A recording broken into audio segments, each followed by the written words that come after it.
আমার দাদুর তিন ভাই। বড় দাদুর ছোট ছেলে যখন বিষ খেয়ে মারা যায় তখন আমি ক্লাস ফোরে পড়ি। দিনটা ছিল দুর্গা অষ্টমীর দিন।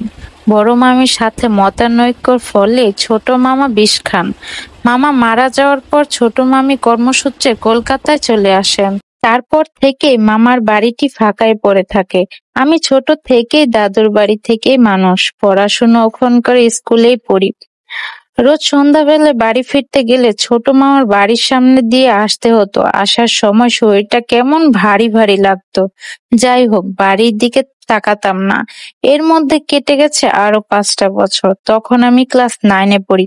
আমার তখন হিন্দি সেকেন্ড পেপারের পরীক্ষা আগামীর দিন, তাই প্রস্তুতি চলছে জোর কদমে। পড়তে পড়তে প্রায় রাত 3টা বেজে গেছে। এমন সময় বই থেকে মুখ তুলে জানালার দিকে তাকাতেই দেখি ছোট মামা জানালার শিক ধরে দাঁড়িয়ে আছে।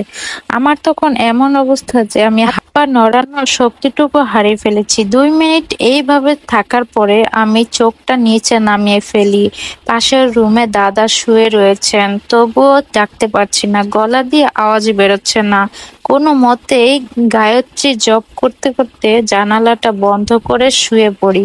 চাদর মুড়ি দিয়ে রাম রাম নাম জপতে থাকি।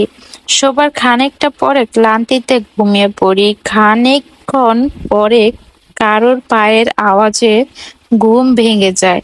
চাদরটা একটু ফাঁক করে দেখি ছোট মামা একটা ফাঁসির দড়ি আমার মুখের সামনে ঝুলিয়ে দাঁড়িয়ে আছে। জীবনের যত মন্ত্র জানতাম সব একে একে জপতে শুরু করি। ভয়ের সঙ্গে হারিয়ে ফেলি। সকালবেলা চেতনা ফিরলে দিদা দাদুকে সব খুলে বলি।